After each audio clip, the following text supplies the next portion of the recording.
Hello friends, welcome to AffairsCloud Learn to Lead. Good morning to all the students. As you know, we already covered the week 4 of the October month of 2022 current affairs. It means we covered the weekly current affairs of October month. Now we will discuss the top 100 current affairs of the October month of 2022.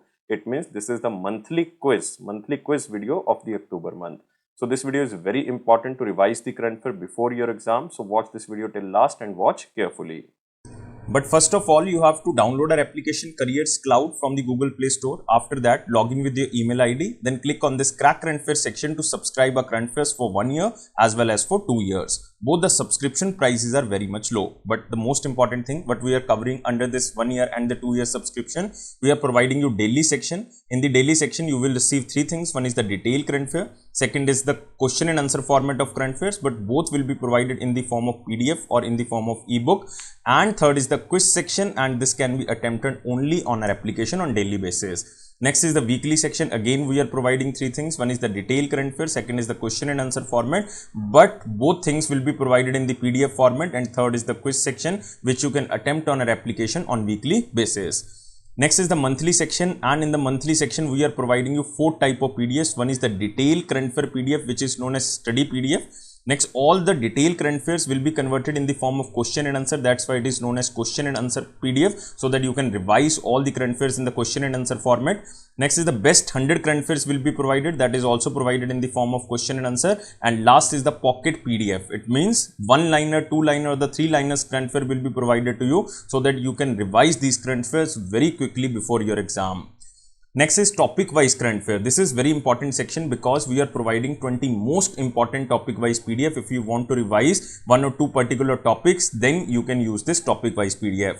If you are a banking student, then we are providing 3 things. One is detail, second is question and answer format of current affairs, but only related to banking and economy, and third is the quiz section. It is also only related to banking and economy, and you can attempt this quiz section only on our application on monthly basis. Next is exam PDF. If you want to cover all the current affairs before your exam of particular year, then you can use this exam PDF. Next is special current affair section. In the special current affair, we are providing you budget and economic survey. 2 things we are providing. One is detail, budget and economic survey. Second is question and answer format of budget and economic survey. It means you can recall that examiner can make these type of questions from budget and economic survey. If you are preparing for your respective state exam, then we are also providing state current affairs, and we are covering every state and union territory. So all these things comes under only one subscription. First of all, you have to just download our application Careers Cloud, then click on this Crack Current Affairs section, and you can subscribe for 1 year as well as for 2 years. And if you want 10% extra discount, then you can use this code ASH10. If you have any query, then you can email us on this email ID, or you can call us on this number. So let's start the October top 100 current affair. This is the October month's top 100 current affairs, and here is the first question. Which bank has reappointed Sandeep Bakshi as its managing director and chief executive officer for the time period of 3 years? It means for 2023 to 2026. But remember, he is reappointed, and name is Sandeep Bakshi, and name of this bank is ICICI Bank. So answer of this question is 1. So the board of directors of ICICI Bank has reappointed Sandeep Bakshi as its managing director and CEO for the time period of 3 years from 4th of October 2023 to 3rd of October 2026, and the appointment is subject to the approval from the Reserve Bank of India, and his current tenure ends on the 3rd of October 2023. It means the new time period will start on the 4th of October. So moving to next question. In October 2022, ISRO's heaviest rocket, known as Launch Vehicle Mark 3 or LVM-3, successfully placed OneWeb's how many satellites? And these satellites are basically communication satellites, and these satellites are placed into the low Earth orbit, and total number of satellites are 36. So this is ISRO, Indian Space Research Organization, the heaviest rocket of ISRO, Launch Vehicle Mark 3, in its first commercial mission, known as LVM-3, and this is also known as OneWeb India 1 mission, and this successfully placed 36 communication satellites known as Generation 1 broadband communication satellites of the United Kingdom based Consumer Network Access Associated Limited or OneWeb Limited into the low Earth orbit. and the rocket was launched from the second launch pad of the Satish Dhawan Space Center, which is situated in Andhra Pradesh, and exact place is Sriharikota. And this LVM-3, formerly known as Geosynchronous Launch Vehicle Mark 3 or GSLV M Mark 3 or MK3, can carry up to 8 tons into the low Earth orbit. And the 43.5 meter LVM-3 weighs around 644 ton. But this is not important. Just remember, total 36 communication satellites placed at low Earth orbit, and this is placed by the ISRO's heaviest rocket known as the Launch Vehicle Mark 3. Moving to next question. National Aeronautics and Space Administration (NASA) is set to launch Dragonfly rotorcraft in 2026, and it is scheduled to reach the Selk crater region of the Titan in the 2034. It means it will reach after 8 years. And Titan is the moon or the natural satellite of which planet? Very static question. And Titan is the moon or the natural satellite of Saturn. Answer of this question is 1. So NASA is set to launch Dragonfly rotorcraft in the year of 2026, and it is scheduled to reach the Selk crater region of the Saturn's moon or the natural satellite Titan in the year of 2034. And the launch of Dragonfly marks NASA's first multi-rotor vehicle for science on another planet. And NASA's Dragonfly mission will fly multiple stories to sample and examine sites around the Titan, the icy moon of the Saturn, and look for prebiotic chemical processes common on both Titan and Earth. And Dragonfly's landing site will be, remember the name, this is Shangri-La Dune. Shangri-La Dune. This will be the landing site of the Dragonfly. This is close to 580 kilometer crater, which is known as Selk crater. Moving to next question. In October 2022, the Ministry of Agriculture and Farmers Welfare set up two committees to reduce the delay in the crop loss or damage estimation. And the two committees will be headed by whom? These two committees will be headed by C.S. Murthy. Answer of this question is 1. And name of the one committee is Committee for Nationwide Implementation for Technological Based Crop Yield Estimation. And name of the second committee is Committee for Standardization and Improvement of the Weather Data Infrastructure. And both committees will be headed by Director of Mahan Lobby's National Crop Forecast Center, Dr. C.S. Murthy, and the center government envisage using technology for crop insurance schemes from the 2023. And the committees will have representation from Maharashtra, Odisha, Andhra Pradesh, Rajasthan governments, along with experts from the different departments and agencies of the central government. So the Ministry of Agriculture and Farmers Welfare set up two committees to reduce the delay in the crop loss or damage estimation and ensure timely settlement of the claims for the farmers. Moving to next question. In October 2022, the Directorate General of Civil Aviation granted an aerodrome license to Jaipur Airport. Jaipur Airport is situated in which state? This is the airport of Odisha. Answer of this question is 4. So the Director General of Civil Aviation granted aerodrome license one of the airport of Odisha, and this airport named as Jaipur Airport. And Jaipur Airport become the first state-owned airport to get the license to carry out commercial flights under the Regional Connectivity Scheme UDAN. This is known as Ude Desh Ka Aam Nagrik. And under UDAN, 68 underserved or unserved destination, which include 58 airports, 8 heliports, and 2 water aerodromes have been connected, and one aerodrome is Jaipur Airport. Remember, this is in Odisha. Moving to next question. In October 2022, the World Health Organization released first ever report, which is known as WHO Fungal Priority Pathogens List, which is based on the research conducted by which institute or university. So the keyword here is WHO Fungal Priority Pathogen List, and this is the research of University of Sydney. So answer of this question is 1. So WHO released this report named as WHO Fungal Priority Pathogens. This is the first ever list on the fungal priority pathogens, which is a catalog of 19 fungi that pose the greatest harm to the public health. And the report is based on the research conducted by the University of Sydney, which is situated in Australia. And the WHO report is divided into the 3 categories. One is the critical, second is high, and third is the medium priority. Moving to next question. In October 2022, Rishi Sunak became the Dash United Kingdom Prime Minister as a number wise and the first Indian origin Prime Minister of the United Kingdom. So he is the 57th United Kingdom Prime Minister. Answer of this question is second. So Conservative Party, first of all remember the name of the party. Conservative Party leader Rishi Sunak, who is 42 years old, becomes the 57th United Kingdom Prime Minister. He was appointed by King Charles III, succeeded by Liz Truss. Earlier, the Prime Minister was Liz Truss, but she resigned as the Prime Minister after just 45 days in the power. And remember about Rishi Sunak. Rishi Sunak is the youngest leader of the United Kingdom since 1812, after Prime Minister William Pitt. William Pitt was 24 years old when he became the Prime Minister, but now he is the second youngest leader of the United Kingdom who became the Prime Minister, and first youngest leader of the United Kingdom who became Prime Minister after 1812. And he was also the United Kingdom third Prime Minister in the 2 months, like Boris Johnson resigned in the month of September 2022, Liz Truss resigned in October 2022, and he is the third Prime Minister in the last 2 months. And Rishi Sunak first became the Member of Parliament in the year of 2015. He was elected from Richmond area, and Richmond area comes under the Yorkshire.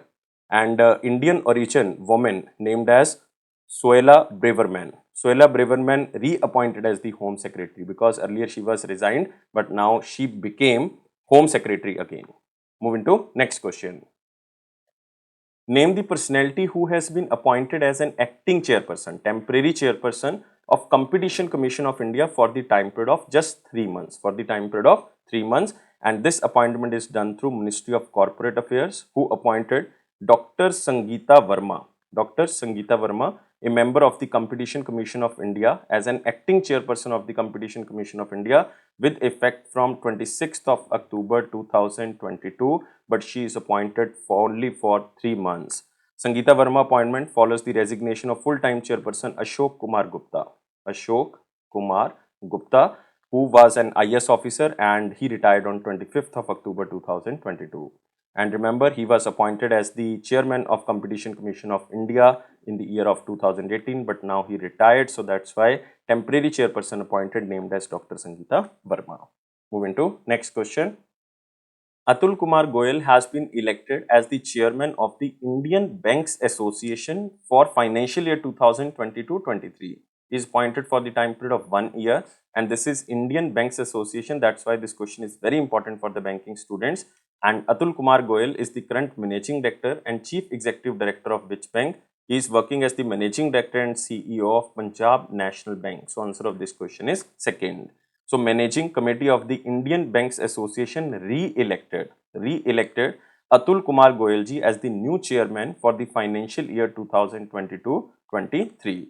And Atul Kumar Goyal was previously elected as chairman of this organization, Indian Banks Association, in year of 2021. It means he is re-elected.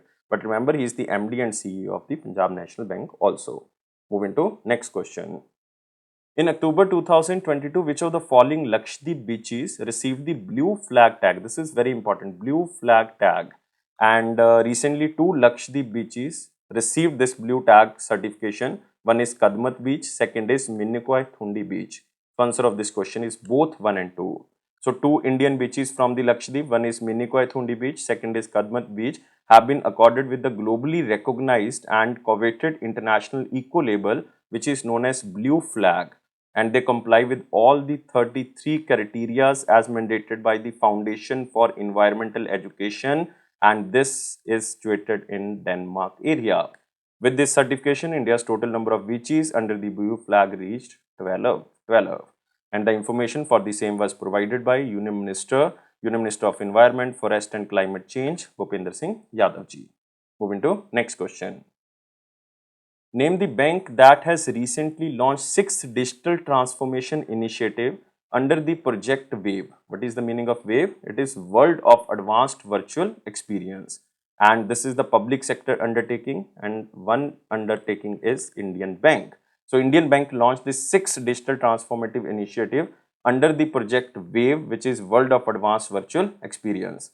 So Indian Bank has tied up with Universal Sompo General Insurance Company for providing online two and the three-wheeler insurance, health insurance through its mobile banking application, which is known as IND OSS.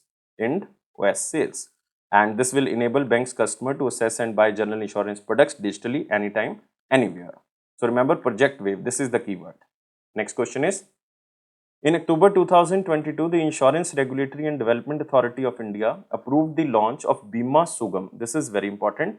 Bima Sugam, an online marketplace for all insurance needs with effect from 1st of Jan 2023. Answer of this question is 1. So this is IRDAI, which is Regulatory Authority of the Insurance Sector, approved the launch of Bima Sugam. Again, this is the keyword, which is an online marketplace that will house all the companies selling life and non-life insurance on a single platform from the 1st of Jan 2023. It means Bima Sugam is like a portal of the IRDAI. And the key stakeholders on the Bima Sugam are going to be Life Insurance Council 30% stake, General Insurance Council 30% stake, Online PSB and Public Sector Bank stake is 35% and Broker Association stake is 5%. And IRDAI has offered more flexibility to the general insurance companies in designing and pricing of products under the miscellaneous segments and allowed them to launch these in the market without prior regulatory approval. Because earlier, the products with a sum assured above rupees 5 crore can be launched without approval, without prior approval of IRDAI, but regulatory approval before launching products with sum assured up to rupees 5 crore was required. Now, IRDAI said that it has extended the use and file procedure. It means launching insurance products without prior approval to all the categories. So this will affect from the 1st of Jan 2023. Moving to next question.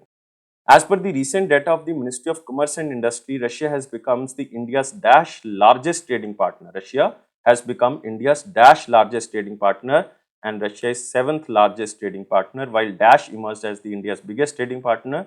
This is United States of America. So answer of this question is 7th and USA 4 is the answer.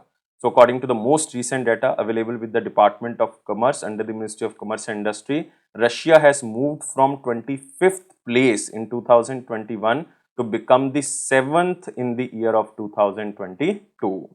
And during the first 5 months like April to August of the fiscal year 2022-23, bilateral trade between India and Russia jumped to a record high, that is almost $18,000 billion.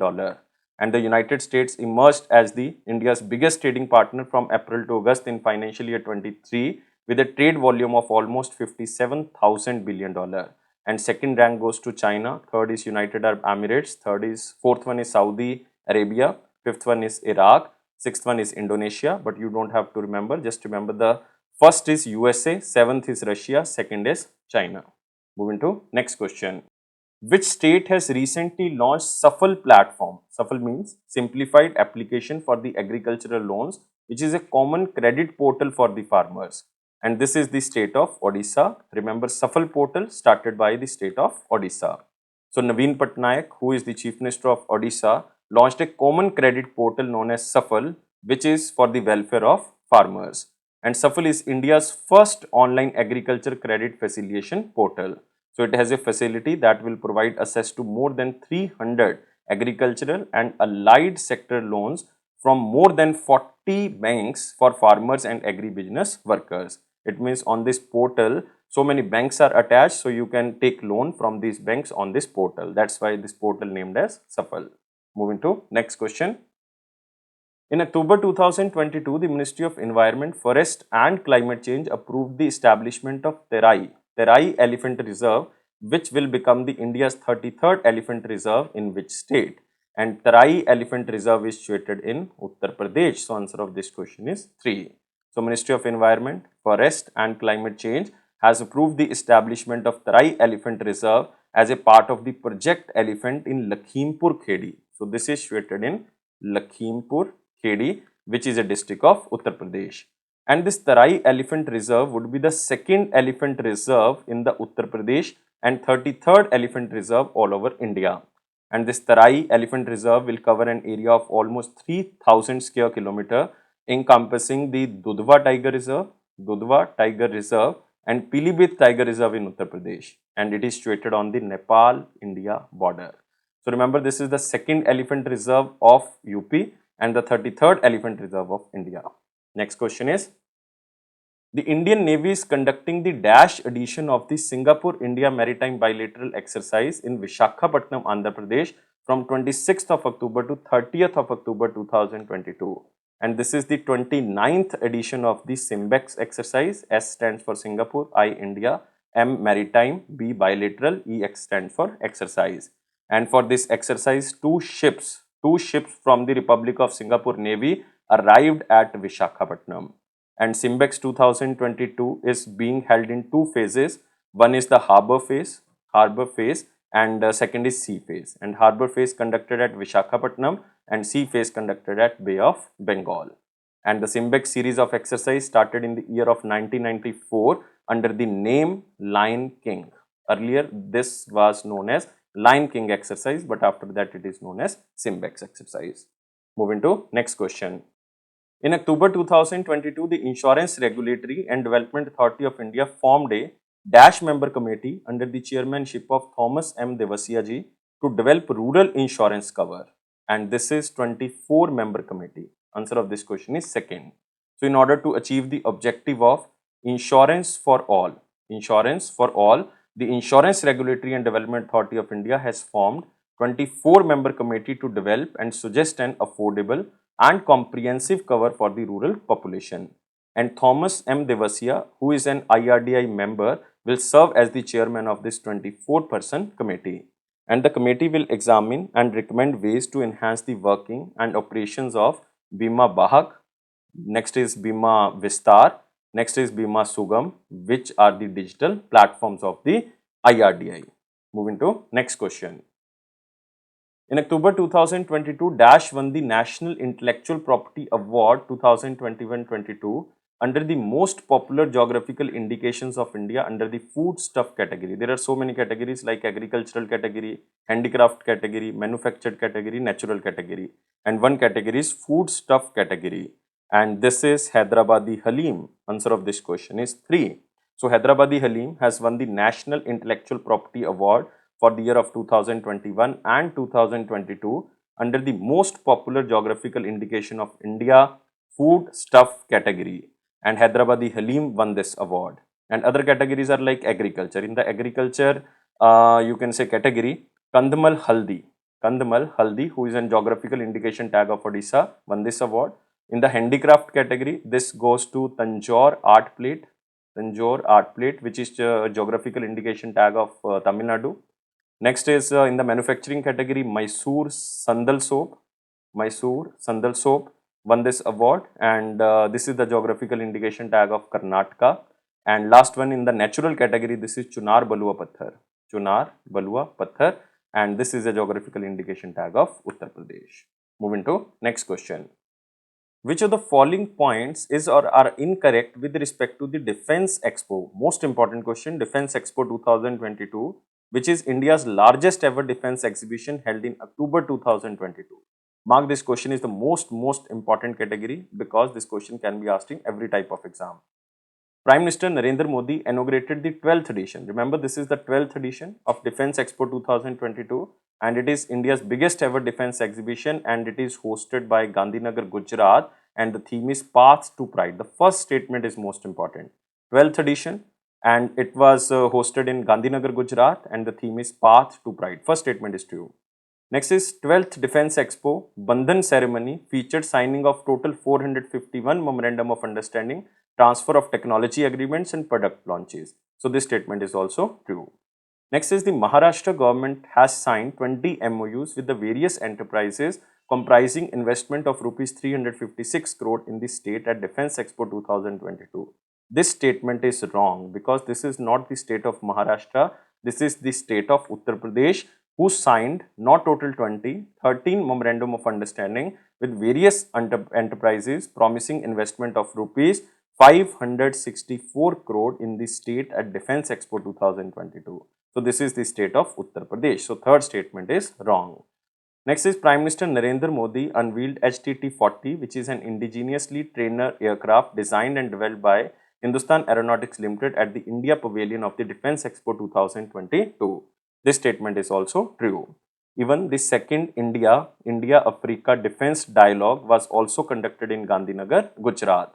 And Prime Minister Narendra Modi announced the fourth positive indigenization list of 101 items complied by the Ministry of Defence during the opening ceremony of the Defence Expo 2022 in Gandhinagar, Gujarat. This is just to boost the Make in India concept in the defence sector. So only incorrect statement is 3. So answer of this question is 3. Moving to the next question. Which of the following points are correct with respect to the Global Tuberculosis Report 2022 released in the month of October 2022? So first statement is the report issued by the World Health Organization, and it is for the first time in a year, shows a rise in the number of people infected with the tuberculosis, and this statement is true. An estimated 10.6 million people worldwide were sickened by tuberculosis in 2021, and a 4.5% rise from the 2020, and 1.6 million people died. And this is a horrifying thing, but this statement is also true. India notified 21.4 lakh tuberculosis cases. So this is again very important. India notified 21.4 lakh tuberculosis cases in 2021, which is approximately 18% higher than the 2020. The whole world shows a rise of 4.5%, but India shows a rise of 18%. And we have to eliminate the tuberculosis by the year of 2025, but this year the number of cases rises. So remember, India at the 36th place or 36th position in terms of incidence rates from the largest to smallest incidence numbers. So this statement is also true. So all the statements are correct. So answer of this question is all A, B, C. Moving to next question. Which organization has recently signed a memorandum of understanding with the Maslova Systems for cooperation in the field of artificial intelligence and machine learning for the air defense system, so that we can enhance the security of the air defense system? And this company is Bharat Electronics Limited. Answer of this question is second. So Bharat Electronics Limited, a Navratna defense public sector undertaking under the Ministry of Defense, has signed a MOU with Maslova System for the cooperation in the field of artificial intelligence and machine learning for the air defense system for the armed forces.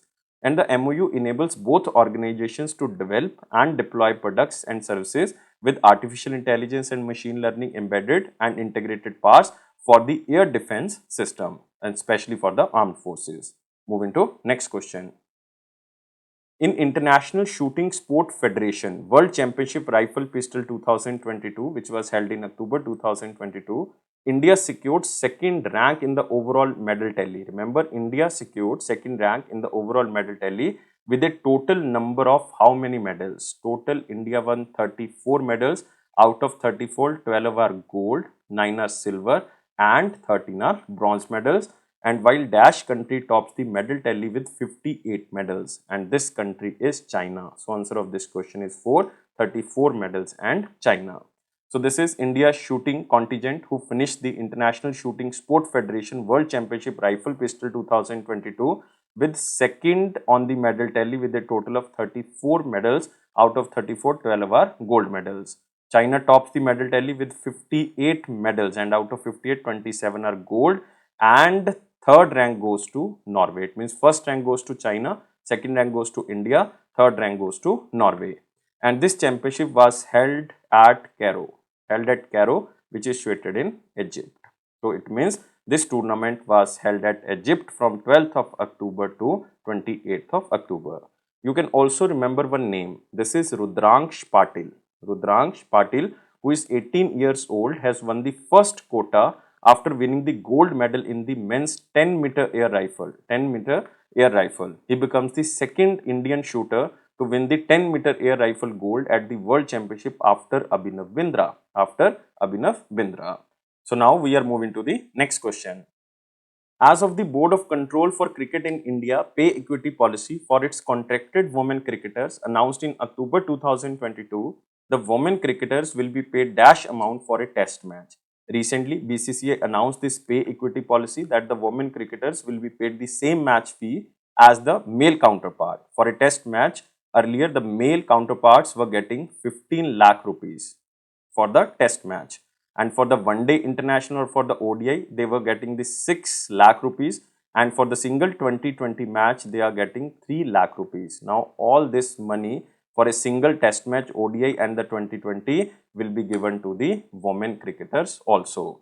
So it means for the test match the women cricketers will also get 15 lakh rupees, and the existing match fees for the women cricketers for a test match it was 2.5 lakh rupees, for the ODI it was 1 lakh rupees, and for the 2020 match it was also 1 lakh rupees. But now they will get same money as the men cricketers.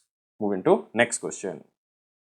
As of October 2022, how many banks signed a memorandum of understanding with the Indian Army for the Agniveer salary accounts under the Agnipath scheme? This question is again very important, and total banks are 11. Answer of this question is 4. So, Indian Army signed a memorandum of understanding with the 11 banks for providing banking facilities to the Agniveers on the enrollment under the Agnipath scheme. And the 11 banks include State Bank of India, Punjab National Bank, Bank of Baroda, IDBI and so on. Moving to next question. Which Indian city was recently honored as the grand winner of the International Association of Horticulture Producers World Green City Award 2022? So the keyword here is World Green City Award 2022. This was presented by International Association of Horticulture Producer, and the city is Hyderabad, which is situated in Telangana. So answer of this question is second. So Hyderabad, the city in the Telangana, has been honored with the World Green City Award 2022, which is the most prestigious award of the inaugural World Green City Award 2022 edition for its initiative known as Green Garland to the state of Telangana. Hyderabad also won the award under the Living Green category, which is also known as Living Green for Economic Recovery and Inclusive Growth category. And this award was started in the 2022 edition. It means this is the first edition. Moving to next question. Which of the following points are incorrect with respect to the 36th National Games held in the month of October 2022? So remember, after a gap of 7 years, the 36th National Games were held from 29th of September to 12th of October 2022. And these were declared open by the Prime Minister Narendra Modi at the Narendra Modi Stadium in Ahmedabad, Gujarat. And this was the first time the games were held in the state of Gujarat. So first statement is the 36th, this number is important. National Games were held at the Narendra Modi Stadium in Ahmedabad, Gujarat for the first time with the mascot Savage. And the mascot of 36th National Game is Savage, which means cub in the Gujarati, represents India's cultural heritage while also giving a glimpse of a rapidly growing India. So first statement is true. The services teams under the aegis of the Services Sports Control Board became the winner of the National Games for the 4th consecutive time, followed by the Maharashtra. This statement is also true. So second is true. Third is Tamil Nadu bagged the Indian Olympic Association Best State Trophy for finishing the second in the medal tally with the most medals among the states and the Union Territory. This statement is wrong. It is not Tamil Nadu, this is Maharashtra. So Maharashtra bagged the Indian Olympic Association Best State Trophy for finishing second in the medal tally with the most medals against the states and the Union Territory. So this statement is wrong. Pooja Patel of the Gujarat has become the first athlete to win the gold in the Yogasan in the traditional category, and this statement is also true. Even the Gujarat 10-year-old S. Khare or Suryajit Khare created history by becoming the youngest medalist of the 36th National Games as he clinched the bronze medal in the pole Malkhamba. Moving to next question. So it means incorrect statement is only 3. So answer of this question is 3. In which state Union Minister of Railways Ashwini Vaishnav recently inaugurated India's first aluminium freight rake? This is the keyword. First aluminium freight rake named as 61 BOBRNAL HSM1. This is not important. Just remember the keyword. India's first aluminium freight rake, and this is the state of Odisha. Answer of this question is second. So Union Minister of Railways Ashwini Vaishnav flagged off 61 wagon aluminium rakes. This is 61 BOB RNAL HSM1, which is India's first indigenously built aluminium freight rake, and it is inaugurated at Bhubaneswar Railway Station, which is situated in Odisha. And it will carry coal for Hindalco's Aditya smelters in Odisha with Chhattisgarh as its destination. This has been developed with an aim to modernize freight transportation and also to reduce the carbon footprint. And the new wagons are fabricated by BESCO Limited based on the Research and Design Standards Organization approved design. You don't have to remember anything. Just remember India's first aluminium freight rake inaugurated at the Bhubaneswar railway station, which is situated in Odisha. Just remember the question as same as in slide. Moving to next question. How many digital banking units are dedicated to India by Prime Minister Narendra Modi in October 2022? I am giving you a hint, like 75 year of independence we are celebrating. So answer is very easy, 75. So second is the answer. So the Prime Minister of India Narendra Modi dedicated 75 digital banking units across 75 districts to the nation via video conferencing to ensure the benefits of digital banking reach every corner of India. And setting up of this digital banking units is a joint initiative of the central government, Reserve Bank of India, the Indian Bank Association and the participating commercial banks, but other than regional rural banks, payments bank and the local area banks. So just remember, total digital banking units were started in the 75 districts. So 75 digital banking units were inaugurated by Prime Minister Narendra Modi. Moving to next question. What rank does India hold in the 15th Global Hunger Index? Most important question. This is Global Hunger Index. The number is 15th and this was released in the month of October 2022. And it is jointly published by two organizations. One is European non-governmental organization named as Concern Worldwide. And second is World Hunger Health. These two organizations publish this Global Hunger Index. This is important. Second thing, its main aim to trigger action to reduce hunger around the world. And India's rank is 107th out of 121 countries. Very poor rank and India's score is 29.1. So answer of this question is 1. So 15th Global Hunger Index 2022 was released in which India slipped 6 places. At the rank of 107th out of 121 countries with a score of 29.1. And the level of hunger in India is rated at very serious. And it is jointly published by two organizations. One is Concern Worldwide and second is World Hunger Health. And Africa, south of the Sahara, the South Asia is the region with the world's highest hunger level, has the highest child stunting rate and highest child wasting rate in the world. So just remember, India's rank is 107th. Moving to next question.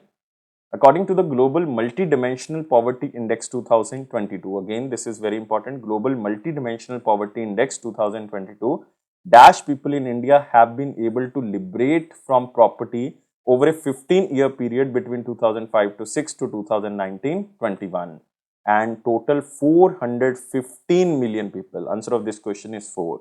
So according to the Global Multidimensional Poverty Index 2022, and the name of this index is Unpacking Deprivation Packages to Reduce Multidimensional Poverty. Like 415 million people in India have been able to liberate from poverty over a 15-year time period like 2005 to 6 to 2019-20, which is a historic change.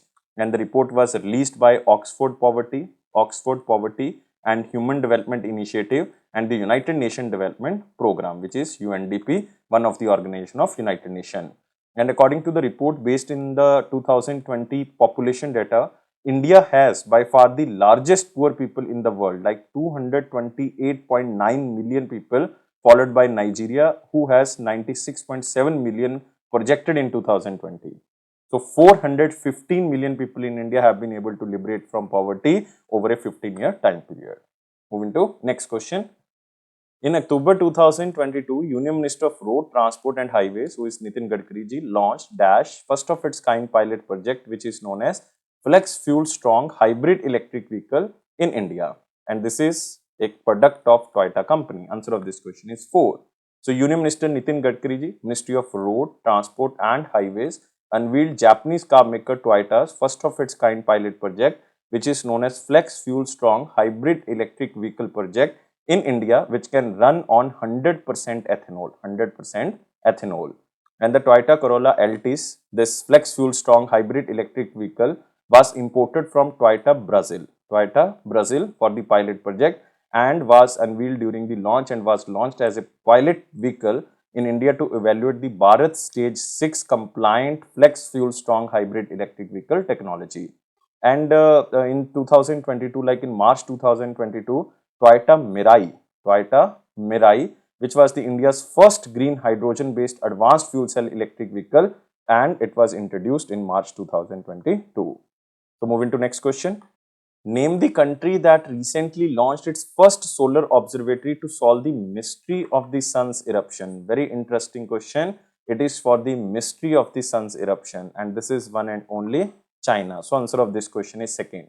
So China launched its first ASOS mission. This is Advanced Space-Based Solar Observatory, Advanced Space-Based Solar Observatory, nicknamed as Kuafu 1, to unravel the mysteries of the sun, and it was launched on a Long March 2D rocket from Mongolia area, and the rocket has entered into orbit for a 4-year mission, and this ASOS mission was started in the year of 2012 with a financial outlay of $140 million.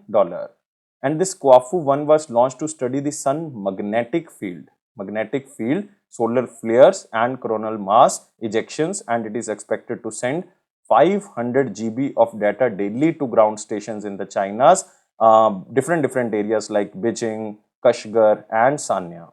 Moving to next question.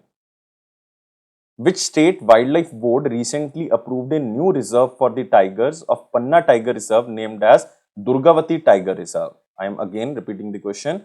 Which state's wildlife board recently approved a new reserve for the tigers of Panna Tiger Reserve named as Durgavati Tiger Reserve?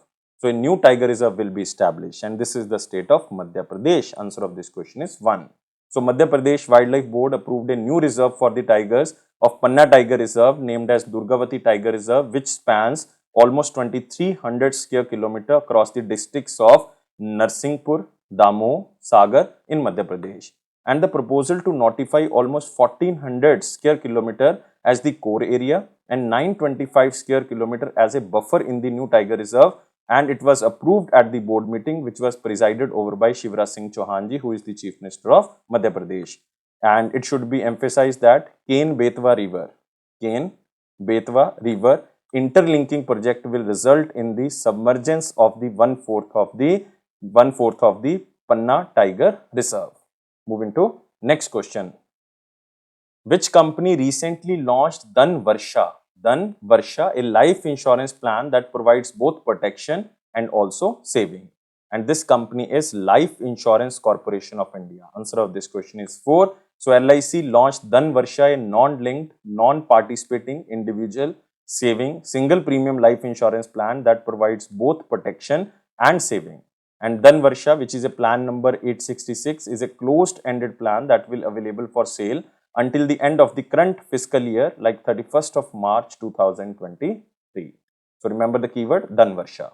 Next question is, name the personality who recently won the Booker Prize 2022. Most important question, Booker Prize 2022 for the novel Seven Moons of the Mali Almeida. Seven Moons of the Mali Almeida. And the author of this novel is Shehan Karnatilaka or Shehan Karnatilak. So answer of this question is second, and he belongs to Sri Lanka. So Sri Lankan author Shehan has been honored with the Booker Prize 2022 for his second novel titled as The Seven Moons of the Mali Almeida, and the novel published by Sort of Books, and it is about the murder of a war photographer named as Mali Almeida during the civil war of Sri Lanka. And he becomes the second Sri Lankan author to win the Booker Prize. Earlier it was Michael Ondatze. And it is for his novel named as The English Patient. And he won the Booker Prize in the year of 1992.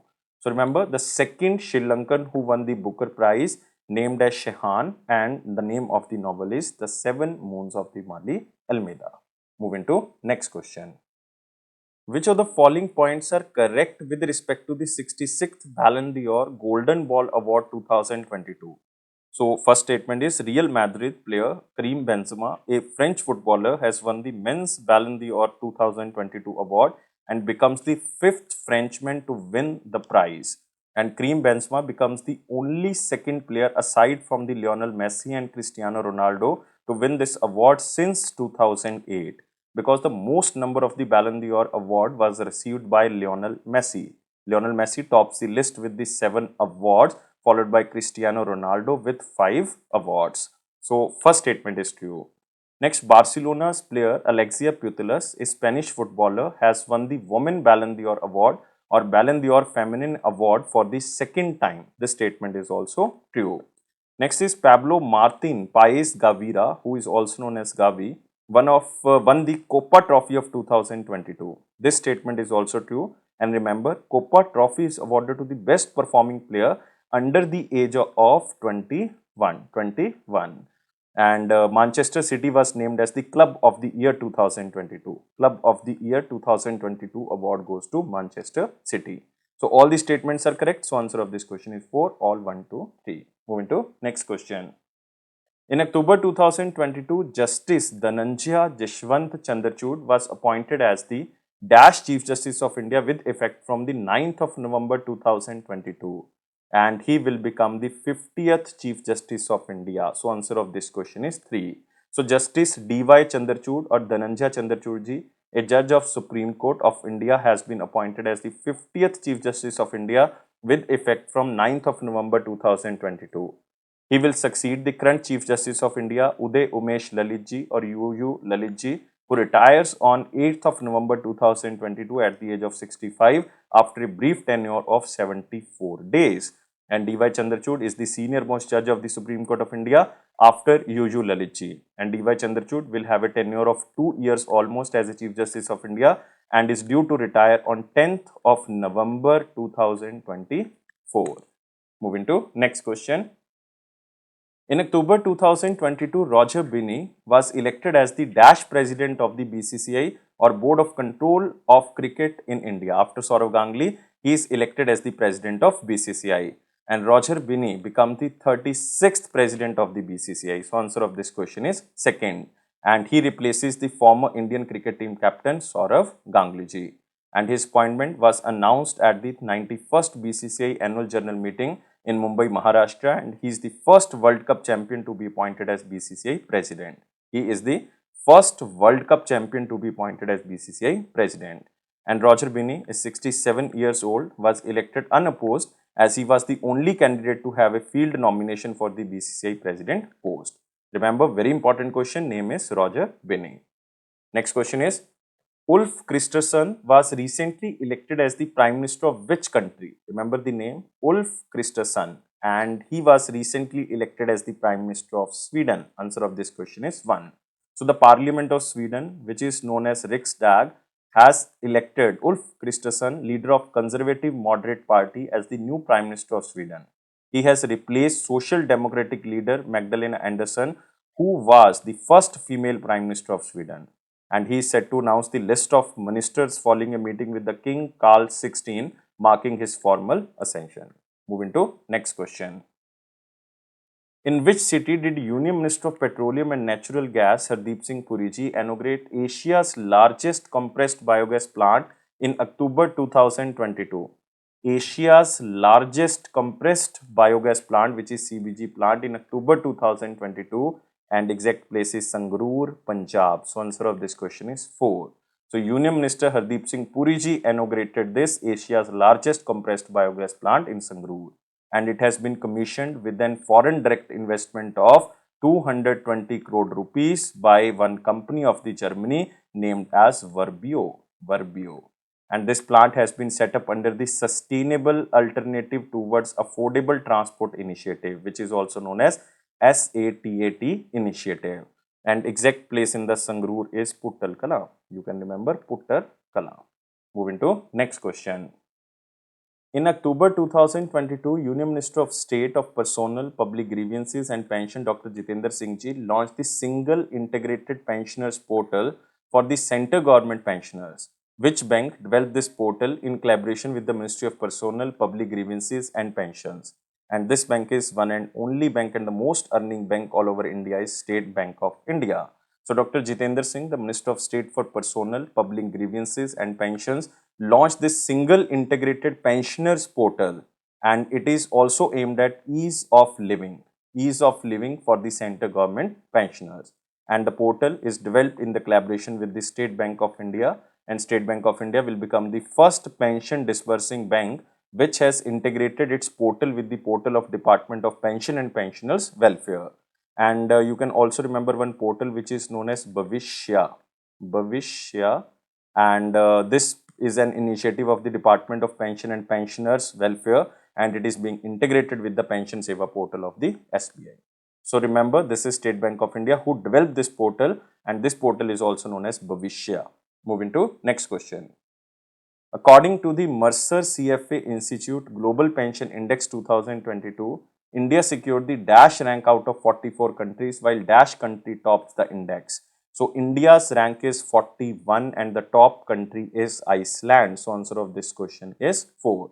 So according to the 2022 Mercer CFA Institute Global Pension Index, India's rank 41st out of the 44 countries as compared to the 40th position out of 43 countries in the year of 2021.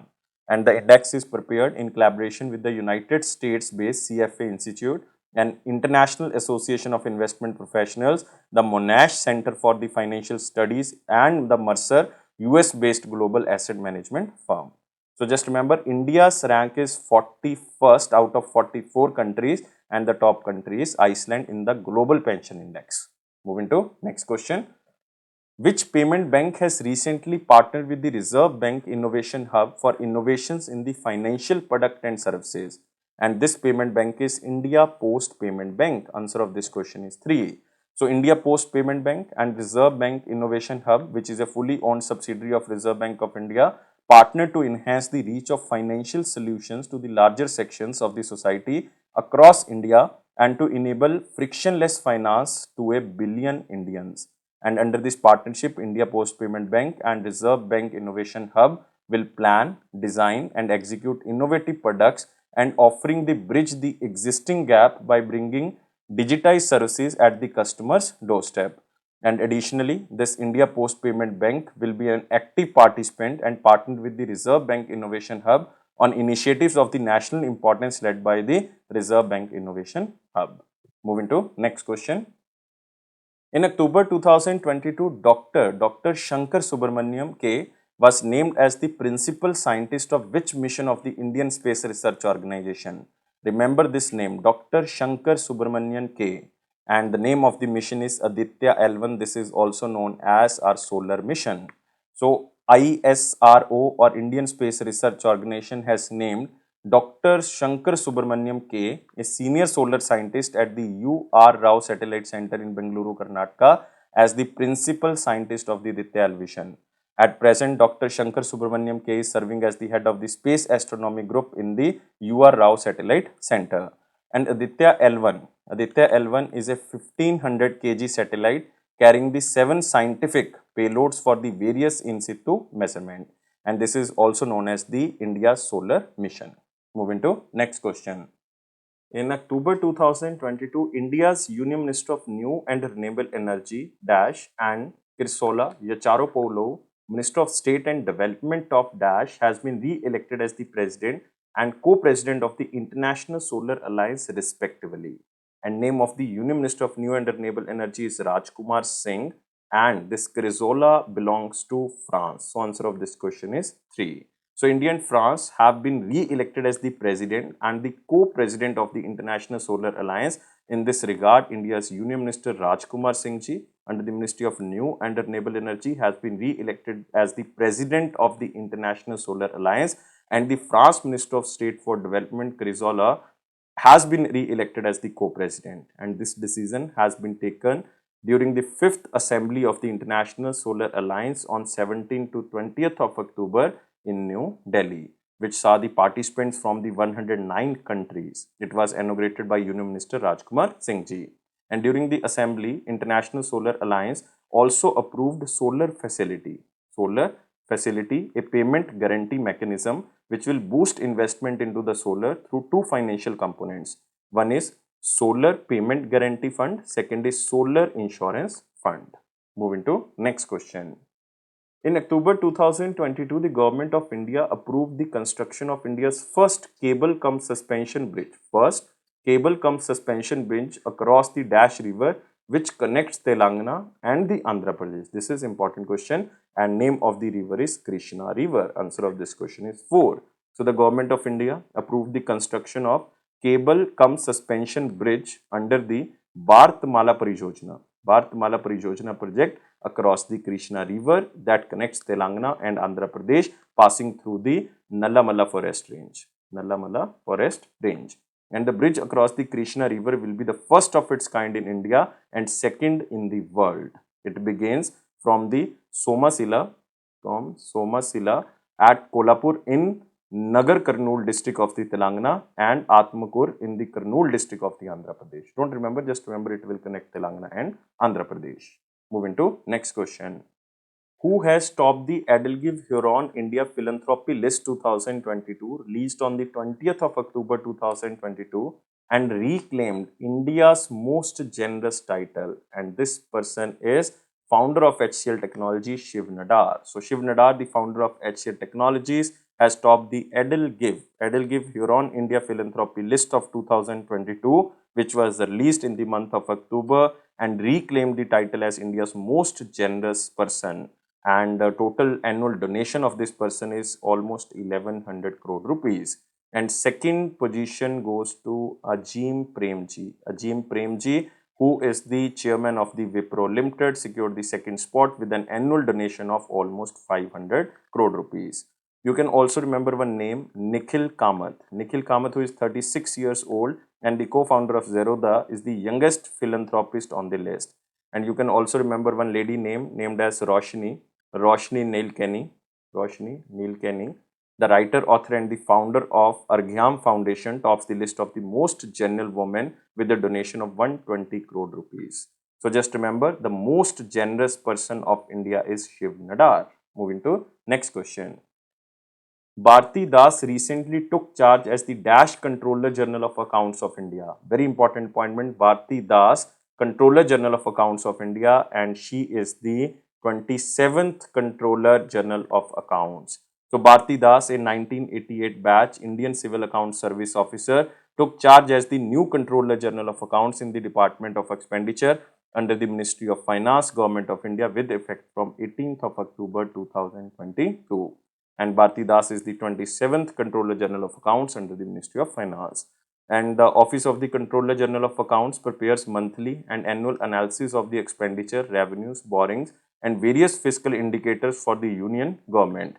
And the annual appropriation account, civil, and the Union finance accounts are submitted to the Parliament under the Article 150 of the Indian Constitution. Moving to next question. Which of the following points are correct with respect to the Mission Life? This is important. This is the keyword, Mission Life, that was launched in the month of October 2022. So let's read the statement. Prime Minister Narendra Modi and the United Nations Secretary General Antonio Guterres launched Mission Life. Mission Life stands for Lifestyle for Environment for Sustainable and Healthy Lifestyle at the Statue of Unity in Gujarat. So this statement is true. Next, United Nations Secretary General Antonio Guterres also unveiled the Life logo tagline and also released the mission document. This statement is also true. And this event was organized by National Institution for Transforming India and the Ministry of Environment, Forest and Climate Change in collaboration with the government of Gujarat. This statement is also true. And during this event, Prime Minister Narendra Modi also attended the bilateral meeting with the United Nations Secretary General Antonio Guterres. And United Nations Secretary General delivered a public address at the IIT Mumbai in Maharashtra on the theme of India at the rate 75. India at the rate 75, which is United Nations India Partnership Strengthening South-South Cooperation. So all the statements are correct. So answer of this question is all A, B, C. Moving to next question. Which of the following countries were recently removed from the Financial Action Task Force grey list after the time period of 4 years? And these countries are Nicaragua and Pakistan. So answer of this question is both 1 and 2. So the first meeting of the Financial Action Task Force under the presidency of T. Raja Kumar of Singapore was held at FATF headquarters in Paris, France. It saw the participation of delegates from over 200 jurisdictions of the global network. So the Financial Action Task Force has removed Pakistan and Nicaragua from its grey list after 4 years. And new jurisdictions subject to increased monitoring or under grey list are the Democratic Republic of Congo or DRC, Mozambique and Tanzania. And FATF has put Myanmar on the black list or the high risk jurisdiction and has called on members to apply enhanced diligence to business relations and transactions in the Myanmar. So remember, Pakistan and Nicaragua removed from the Financial Action Task Force grey list. Next question is, who has been appointed as the chairman of the Quality Council of India in October 2022? Organization is important. Quality Council of India, chairman will be Jakshay Shah. Answer of this question is 4. So he is appointed for the time period of 3 years and his time period started in the month of October 2022. Earlier this position was with the Adil Zainul Bai, who served as the chairman of Quality Council of India from 2014 to 2022. Moving to next question. In October 2022, the World Economic Forum released the Education 4.0 report. Which of the following organization collaborated with the World Economic Forum to launch the Education 4.0 India initiative? And this is the organization of Yuva and United Nations Children's Fund. So answer of this question is 2 and 3. So according to the report titled as Education 4.0 Report 2022, which is released by World Economic Forum, the school to work transition process in India is still facing severe challenges and a lack of coordinated efforts has resulted in an isolated skilling system that has not been able to reach its full potential. And the Education 4.0 report outlines how digital and other technologies can bring learning gaps and make education accessible to everyone. And this World Economic Forum launched the Education 4.0 India initiative in partnership with the United Nations Children's Fund and Yuva organization, which means Generation Unlimited India. And this was established in the May 2020 and has brought together more than 40 partners from the education, technology, academic and startup communities. The United Nations International Civil Aviation Organization adopted a new carbon emission goal to achieve net zero from planes by which year? By the year of 2050. So answer of this question is 3. So United Nations International Civil Aviation Organization or ICAO adopted a long-term aspirational goal of making carbon emission from the air travel net zero by the year of 2050 in response to the growing pressure for the airlines to reduce their pollution in Montreal, Canada. And the move will encourage the production of the more sustainable aviation fuel. And it is a non-binding target and groundwork for this target was laid in the International Civil Aviation Organization's meeting, which was held in July 2022. Moving to next question. For which organization the Ministry of Defense approved the creation of a new branch called the Weapons System Branch in October 2022? And this is for the Indian Air Force. Answer of this question is 3. So this is the first time since India's independence that a new operational branch has been established. And the establishment of this Weapons System Branch would imply the consolidation of all weapon system operators into a single entity committed to the operational use of all ground-based and the specialized airborne weapon system. And 4 specialized streams included in the branch is like surface-to-surface missiles, surface-to-air missiles, remotely piloted aircraft and the weapon system operators in a twin or the multi-crew aircraft. So remember, the Ministry of Defense has approved the creation of a new branch called the Weapons System Branch in a historic move of the Indian Air Force in honor with the 90th anniversary of the Indian Air Force, which was celebrated on 8th of October 2022. Moving to next question. Which country recently launched the GLONASS-K navigation satellite using the Soyuz 2.1B rocket? Soyuz 2.1B rocket, and this is GLONASS-K navigation satellite. So Soyuz belongs to Russia, so it means answer of this question is 1. So the GLONASS-K navigation satellite was successfully launched by Russia using one of the very famous rockets, Soyuz 2.1B rocket, which is a medium class rocket. And GLONASS-K is the 3rd generation Russian global navigation satellite system known as GLONASS, and it was designed and developed by one of the information satellite system company, which is a division of Roscosmos, which is one of the Russia state space corporation. Moving to next question. Former Chief Minister of which state Mulayam Singh Yadav ji recently passed away? Mulayam Singh Yadav ji was the former Chief Minister of Uttar Pradesh. So answer of this question is second. So Samajwadi Party founder and former Uttar Pradesh Chief Minister Mulayam Singh Yadav ji passed away at the age of 82 in Gurugram, Haryana. He served as the Chief Minister or UP for 3 consecutive terms like 1989 to 91, 93 to 95 and 03 to 07. And he was often referred as Netaji.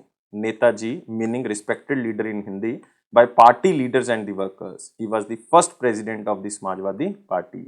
He was the member of parliament for 7 times and also served as the Union Minister for Defense from 1996 to 98. Moving to next question. In October 2022, India's first petrol-operated drone named as DH Aggregator received type certificate from the Director General of Civil Aviation. This DH Aggregator was designed and manufactured by which startup company? This is Daksh Unmanned System Private Limited. Answer of this question is 4. So this is India's first petrol-operated drone named as DH Aggregator has received type certificate from the Director General Civil Aviation, which enables the manufacturing and selling of drones in the market as per need. It has been designed and manufactured by one of the Chennai-based startup named as Daksh Unmanned System Private Limited, and DH Aggregator is an agriculture sprayer drone for farming solutions. And the cost of each drone cost almost 13 to 15 lakh rupees. However, the central government is offering a subsidy of 10 lakh to the Kisan Vikas Kendra and 7.5 lakh to the farmer producer organization. Moving to next question. Which of the following points is incorrect with respect to the Nobel Prizes for the year of 2022? So let's read out the statement and find out the incorrect statement. First is Alain Aspect from France, John F. Clauser from the United States of America, and Anton Zellingen from Austria won the award for Nobel Prize in the Physics 2022. So this is very important because they won this award for experiments with the entangled photons establishing the violation of the Bell inequalities and pioneering quantum information science. So remember the keyword here, this is entangled photons and for the quantum information science. So first statement is correct. Next is Corleone R. Bertozzi from United States of America, Morten Meldal from Denmark, and K. Barry Sharpless from the United States of America was awarded for Nobel Prize in the Chemistry 2022. And this statement is also true. And they won this award for the development of click chemistry and bioorthogonal chemistry. So this statement is also true.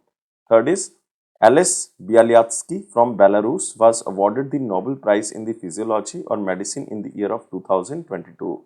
This statement is wrong because in the field of medicine or physiology, this award goes to Professor Svante Pääbo. You can remember the name I am writing here, Svante Pääbo. So Svante Pääbo from Sweden, the Nobel Prize in Physiology or Medicine in 2022 for his discoveries concerning the genomes of extinct hominins, extinct hominins and human evolution. This is the keyword. So this statement is wrong, and remember in the field of medicine this award goes to Svante Pääbo from Sweden. Next statement is author Annie Ernaux from France has been awarded the Nobel Prize in the field of literature for year 2022, and she won this award because she uncovers the roots, entrenchments and collective restraints of the personal memory. So fourth statement is also true. And in the field of economy, 3 personalities won the Nobel Prize for 2022. One is Ben S. Bernanke from United States of America. Second personality is Douglas W. Diamond. And third personality is Philip H. D.Y. Wig from United States of America. And these personalities won this award for the research on banks and financial crisis. So all the statements are correct. Only third statement is incorrect. Moving to next question. Which of the following points are correct to the Prime Minister of India Narendra Modi visits to Gujarat and the Madhya Pradesh recently? So let's read the statement and find out the correct statement. Prime Minister Narendra Modi visit the Modera village. This village is very important. Modera village of Mehsana district of Gujarat, and declared the Modera village as India's first 24 into 7 solar powered villages. Solar powered villages. This statement is true. He laid the foundation stone of the projects worth around 1450 crore in the Jamnagar in Gujarat. This statement is also true. Even he also dedicated and laid the foundation stone of various healthcare facilities around the 1275 crore in civil hospital in Ahmedabad. This statement is true. The Prime Minister also visited Madhya Pradesh, where he inaugurated the Mahakal Lok Corridor at Mahakaleshwar Temple in Ujjain. This statement is also true, and this corridor is a part of the first phase of 850 crore Mahakaleshwar Temple Corridor Development Project. It is aimed at decongesting the entire area. So all the statements are correct. So answer of this question is all A, B, C. Moving to next question. As per the fourth edition of the Commitment to Reducing Inequality Index 2022, which is known as CRI Index, India secured dash rank in the CRI Index. India's rank is 123rd, and this country tops the index, and name of the country is Norway. So answer of this question is 123rd and Norway. So according to the Commitment to Reducing Inequality Index 2022 or CRI Index, which is the fourth edition in 2022, India has climbed 6 places to rank 123 out of 161 countries for reducing inequality, but continues to perform low in health spending. And CRI Index is a collaboration between the Developmental Finance International and the Oxfam International. So just remember, India's rank is 123 out of 161 countries, and India climbed 6 places if we are comparing with the third edition, and this is the fourth edition of CRI Index, and the top country is Norway. Second rank goes to Germany if you want to remember. Third rank goes to Australia. Moving to next question. Which of the following points are incorrect? Incorrect with respect to the step taken by the RBI or Reserve Bank of India toward the asset reconstruction companies in the month of October 2022. Here is the first statement. RBI raised the minimum capital requirement for setting up of an asset reconstruction company to 500 crore from the existing 200 crore. Existing was not 200 crore, existing was 100 crore, and now they increase it to 300 crore. So the RBI raised the minimum capital requirement for setting up an asset reconstruction company to 300 crore from the existing 100 crore. So first statement is wrong statement, and the existing asset reconstruction company are needed to meet the net owned fund requirement of 200 crore by the March 31st, 2024 and 300 crore by the 31st of March 2026. So first statement is wrong. Second is RBI also permitted asset reconstruction company to act as a resolution applicant under the Insolvency and Bankruptcy Code 2016, which are not specifically allowed under the SARFAESI Act or Securitization and Reconstruction of Financial Asset and Enforcement of Securities Interest Act. However, ARC with a minimum net owned fund of rupees 1000 crore are eligible for the same. So this statement is true. The tenure of the managing director and the chief executive officer and the whole time director should not be more than 5 years at a time. 5 years at a time, and the individual should be eligible for the reappointment. This statement is also true. So no person can continue as MD and CEO or the whole time director beyond the age of 70 years. This is again important. So B and C statement is correct. Only incorrect statement is A. So answer of this question is only A. Moving to next question. Which company recently partnered with the NPCI International Payment Limited, which is an international arm of the NPCI, to facilitate unified payment interface payment across Europe? It means now the consumers can use this unified payment interface in the Europe also, and this company is Worldline. Answer of this question is 4. So remember, Worldline, which is a leader in the global payment services in Europe, has partnered with the NPCI International Payment Limited, which is an international arm of the National Payment Corporation India, to facilitate UPI payments across the Europe. With this partnership, Worldline will be the first European Union acquirer to provide European merchants with a UPI and RuPay platform. And remember, NPCI International Payment Limited Chief Executive Officer is Ritesh Shukla.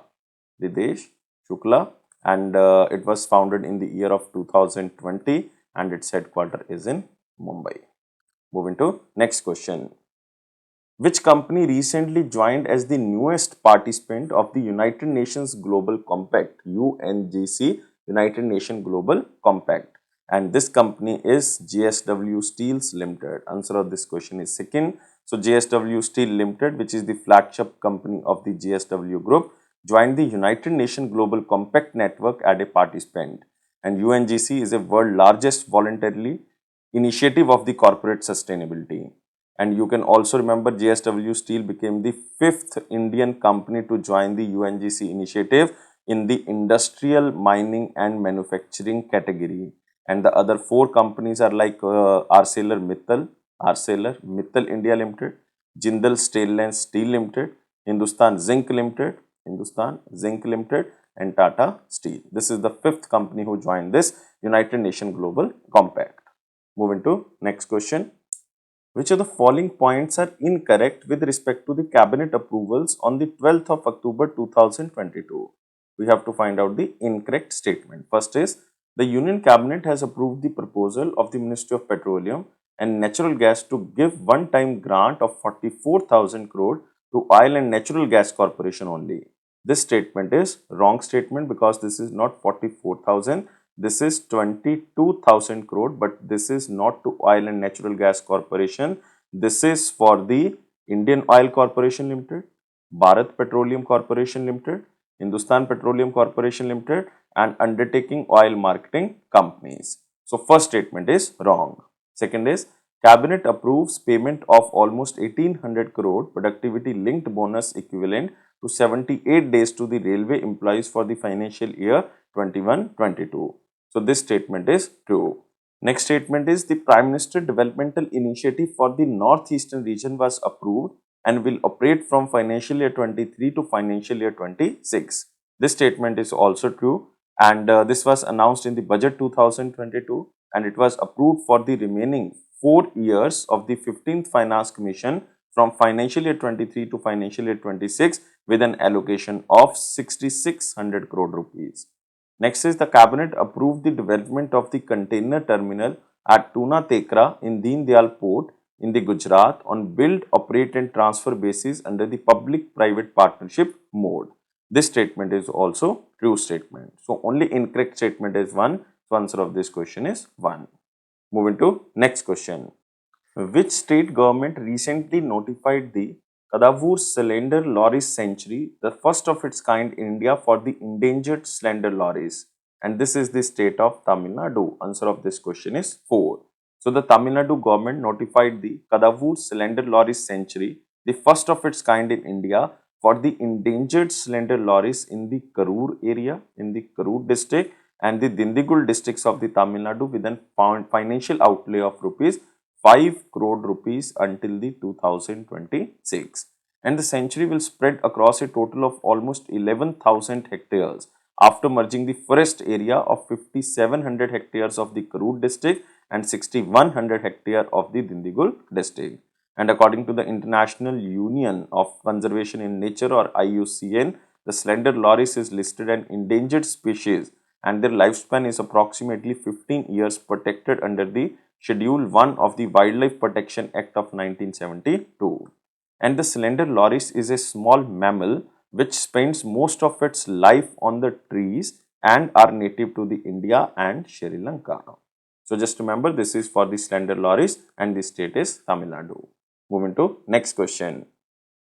The central government recently accorded infrastructure status to the data centers with more than dash capacity of information technology load, and this is 5 megawatts. So answer of this question is D.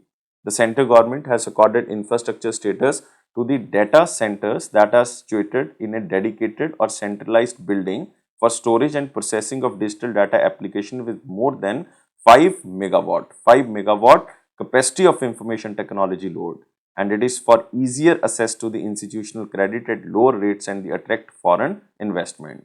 As per the notification in October 2022, data center is included in the harmonized master list of infrastructure subsectors by inserting a new item in the category of communication. And as per the Investment Information and Credit Rating Agency of India, the data centers capacity has been expanding by both foreign and the local firms, and the expansion is projected at 1.05 lakh to 1.2 lakh crore investment in the next 5 years. Moving to next question. Which of the following points are incorrect? Incorrect with respect to the Times Higher Education World University Ranking 2023 released in the month of October 2022. Important question, and we have to find out the incorrect. So let's read the statement. First is, the Indian Institute of Science in Bengaluru in Karnataka has ranked number 1 among the Indian institutions and also the only university in India to make the top 300 list. Top 300 list. It is the only university in India to make the top 300 list. So this statement is true statement. Next is, with 100 institutions included in the World University Ranking 2023, India is the 7th most represented country on the list. So this is wrong because India is the 5th most represented country on the list. So this statement is wrong. University of Oxford is ranked first in the world for the 7th consecutive year, followed by Harvard University, United States. So for the 7th consecutive year, the University of Oxford is ranked first in the world. This statement is also true. Even Japan, the University of Tokyo tops the Asian countries. In the Asian countries category, University of Tokyo tops with 117 ranked universities, followed by China. China has 95 universities and India with 75 universities. So you can remember, in the Asia, Japan topped, or the University of Tokyo tops, overall University of Oxford tops, and the Indian Institute of Science Bengaluru in Karnataka is ranked number 1 among the Indian institutions. So all the statements are correct except B. So answer of this question is only B. Second is the answer. Moving to next question.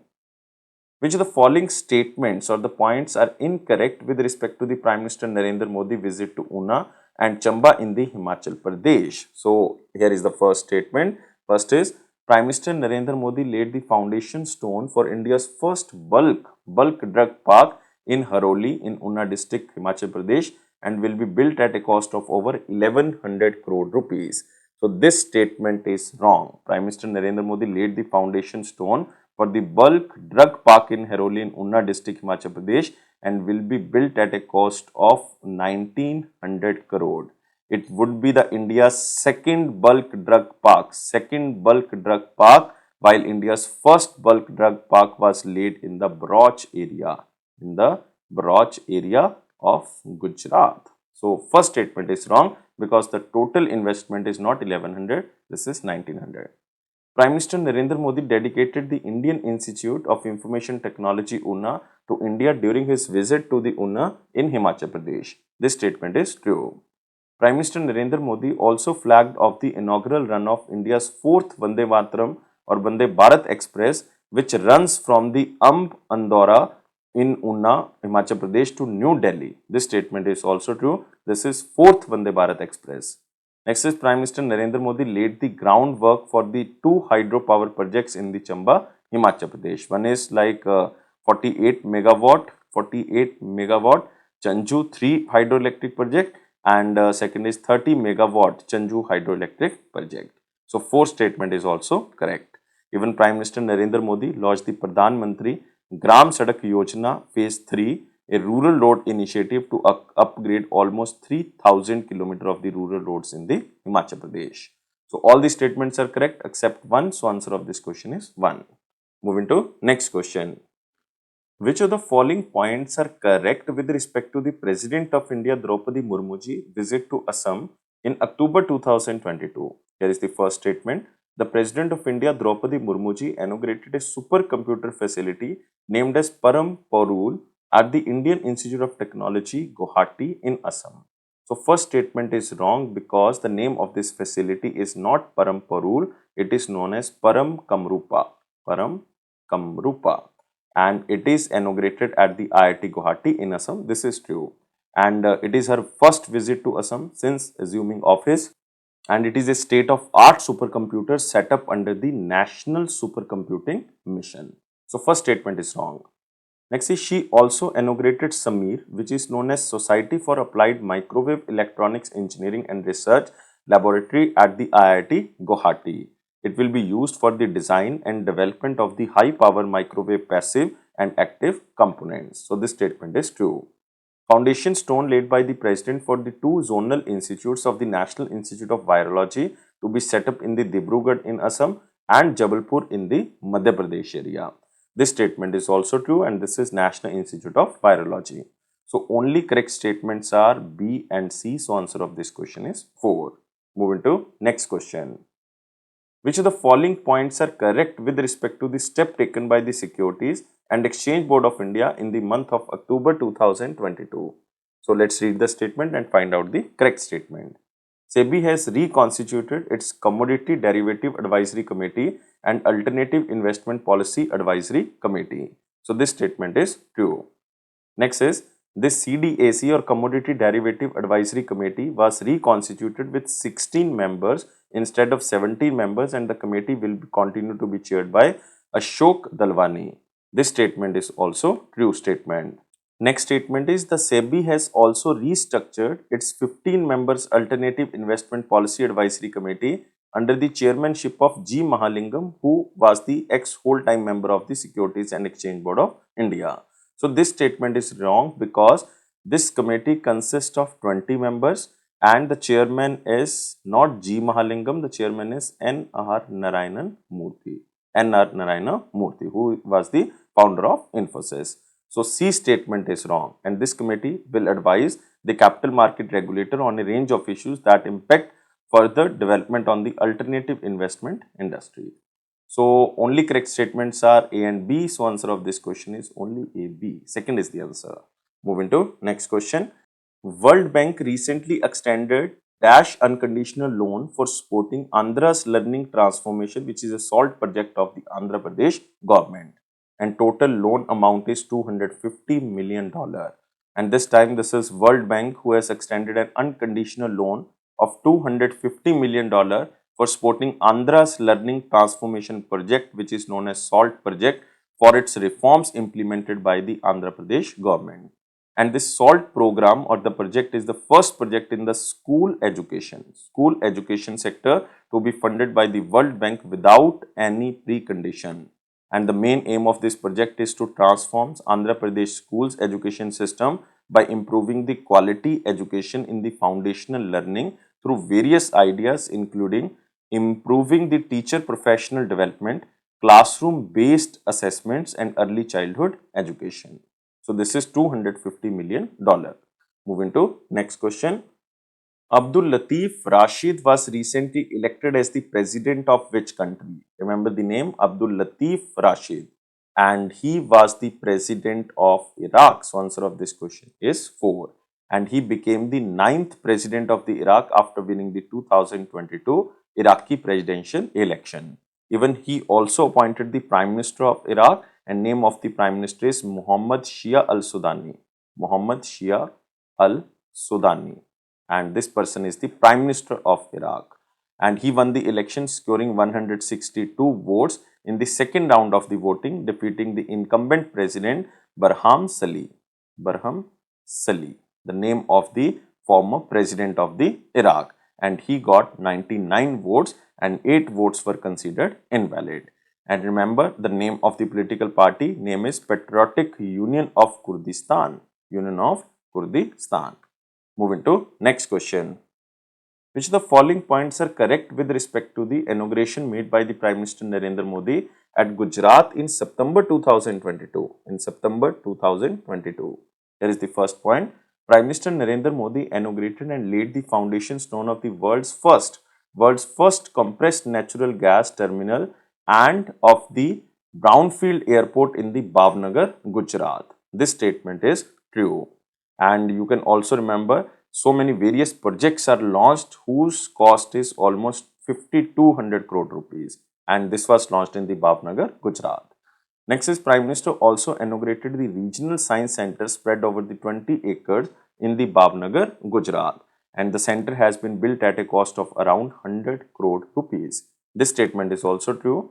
Next is, he also inaugurated various other projects including package 7 of the Sauni Yojana linked to 25 megawatt Palitana solar photovoltaic project, and next is Avadh Krupa Plastomech Private Limited project or APPL container project, and there are so many projects but you don't have to remember the name. C statement is also true, so answer of this question is all A, B, C. Moving to next question. In September 2022, the Ministry of Finance increased the interest rates in the small loans, in the small saving schemes for the quarter 3 of financial year 23. Which of the following points is incorrect with respect to the small saving schemes and their interest rate as of September 2022? Here is the first statement. The senior citizen saving scheme account interest rate has increased to 7.6 from 7.4% with a maturity period of 5 years. With a maturity period of 5 years. So this statement is true. Next is the monthly income account scheme interest rate was increased to 6.7% for the quarter 3 of the financial year 23 from 6.6%. This statement is also true statement. The interest rate of the Kisan Vikas Patra was raised to 10 basis point to 6.9% from 6.8%, and the maturity period was reduced to 122 months from 124 months earlier.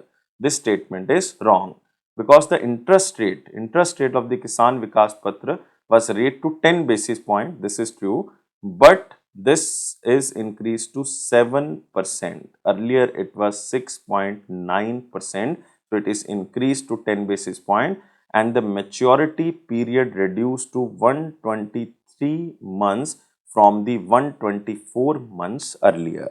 So this statement is wrong. Next is the interest rate of the 2-year time deposit was increased to 20 basis point in the 2-year time deposit to 5.7% from their previous 5.5%. This statement is true, and the interest rate of the 3-year time deposit has been also raised by a huge 30 basis point to 5.8%. Earlier it was 5.5%. 5.5%.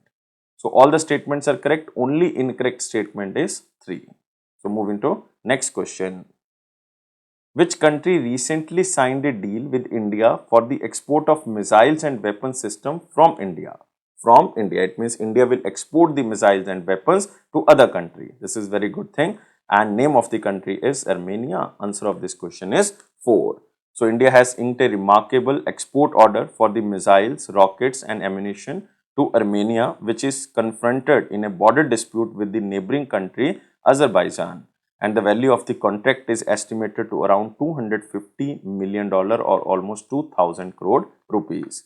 As a result, India will export the indigenous Pinaka multi-barrel rocket launchers that are already in service with the Indian Army for the first time. And the Pinaka was designed by DRDO Defense Research and Development Organization and manufactured by private sector companies in India. And India has already supplied 4 Swathi radars to Armenia for an estimated cost of 350 crores in the year of 2020. Moving to next question. In September 2022, the Ministry of Road, Transport and Highways extended the deadline for the mandatory implementation of the 6 airbag rule for the passenger cars or the M1 category to dash date. This is till the date of October 2023. Answer of this question is 4. So Nitin Gadkari ji, who is the Union Minister of Road, Transport and Highways, has extended the deadline for the mandatory implementation of 6 airbag rule for the passenger cars to October 2023 due to the global supply chain constraints faced by the auto industry and its impact on the macroeconomics. And the draft notification that was released in the Jan 2022 mandated that vehicles of the passenger cars on the M1 category manufactured after 1st of October 2022 will have 6 airbag rule, but now the date is extended to October 2023. Moving to next question. As per the World Intellectual Property Organization or WIPO's 15th Global Innovation Index, this is important, 15th Global Innovation Index launched in the month of September 2022, India secured dash rank in the index. India's rank is 40th rank. while the dash country tops the index, and this country is Switzerland, who topped this index as the most innovative economy in the world in 2022 for the 12th year consecutively. And answer of this question is 40th and Switzerland. Second is the answer. So this is 15th Global Innovation Index 2022. It is released by WIPO, or World Intellectual Property Organization, and India ranked 40th position. It is a huge leap of 41 places in the 7 years, because India was positioned at 81 in the year of 2015, but now India's rank is 40th in the year of 2022. And it should be noted that India along with Turkey or Turkey entered the top 40 for the first time. India stood at 46th in the year of 2021 Global Innovation Index, and Switzerland ranked at the first position as the most innovative economy in the world 2022 for the 12th year in a row, followed by the United States of America, which second rank goes to USA, third rank goes to Sweden, fourth rank to United Kingdom, fifth rank goes to Netherlands. But remember, the first rank goes to Switzerland, India's rank is 40th. Moving to next question. Which of the following organizations recently collaborated with the government of India to launch $1 billion funds for financing electric vehicles? And this is again very important, because government of India, remember, World Bank and SIDBI, Small Industries Development Bank of India, collaborated to launch $1 billion fund to provide guarantees against defaults on loan taken by the 2 electric wheelers and the 3 electric wheelers. It means answer of this question is World Bank and Small Industries Development Bank of India. Answer of this question is both 1 and 2. And this loan will be facilitated by the National Institute for Transforming India, or Niti Aayog, with an aim of the faster and easier financing of the electric vehicles. Initially, a $300 million will be funded to provide as a first loss risk sharing instrument and will be available to all the financial institutions. And partial credit guarantee and the first loss risk sharing instrument are some of the effective financial solutions to foster the transition and increase electric mobility. So 3 entities, one is Government of India, second is World Bank, and third one is SIDBI. Moving to next question. Indian Air Force recently retired the number 51 Sword Arms MiG-21 fighter squadron, stopped its flying operations from 30th of June 2022.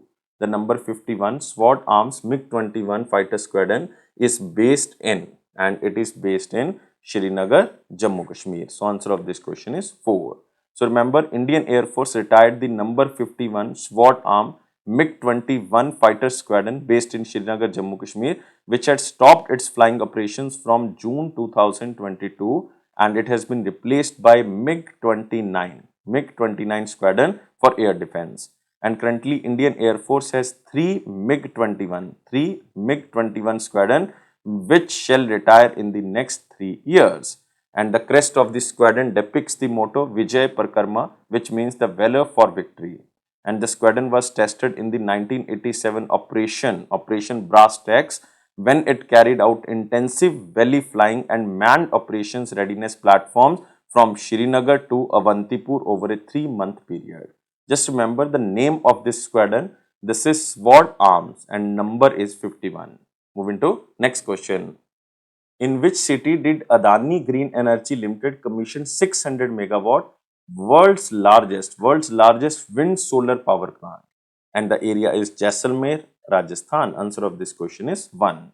So the power plant has a power purchase agreement with Solar Energy Corporation India at rupees 2.69 per kilowatt hour for the time period of 25 years. And the project consists of 600 megawatt of the solar plant, 150 megawatt of the wind plants, which helps in optimal utilization of transmission network and also reduces intermittency of the renewable energy power. So Adani Green has commissioned the world largest wind solar power plant of 600 megawatt capacity in Jaisalmer, Rajasthan. Moving to next question. Which of the following points are incorrect? Incorrect with respect to the step taken by the Securities and Exchange Board of India in October 2022. Here is the first. The SEBI extended the 2-factor authentication for the subscription transactions in the units of mutual funds with effect from the January 1, 2023. So this is wrong. This is with effect from the 1st of April. 1st of April 2023. So first statement is wrong. Next is SEBI formed a new framework for the credit rating agencies involving rating of the securities having explicit credit enhancement features with effect from the 1st of Jan 2023. This statement is true. SEBI also made amendments to the guidelines for the preferential issue and institutional placement of the units by listed REIT and InvIT which have been listed on a stock exchange for a period of at least 6 months prior to the date of issuance of the notice to its unit holders. The allotment of the units can be made to the sponsor or unsubscribed portion in the institutional placement where at least 90% of the issue size has been subscribed. So just remember this is for the real estate, and C statement is also correct. So answer of this question is both B and no. This is incorrect. So answer of this question is only A. So 1 is the answer. Moving to next question. Who was recently conferred with the Dadasaheb Phalke Award for the year of 2020 by Draupadi Murmu ji, the President of India? Most important question, and name of this personality is Asha Parekh ji. So she is the 52nd recipient of the prestigious award given to an artist in the Indian film industry. And you can also remember that President Draupadi Murmu presented renowned actor Asha Parekh ji with the esteemed Dadasaheb Phalke Award for the year of 2020 during the 68th National Film Awards for the year of 2020 ceremony in New Delhi. So she presented these awards in the various categories, but the Dadasaheb Phalke Award for the year of 2020 goes to Asha Parekh, and she is the 52nd recipient of this award. Moving to next question.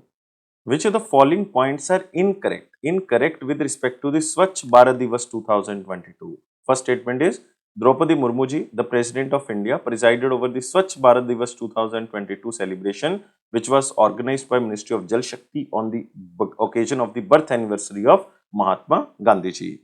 So the President honored the recipients of the Swachh Sarvekshan Gramin 2022 and Jal Jeevan Mission Functionality Assessment Awards.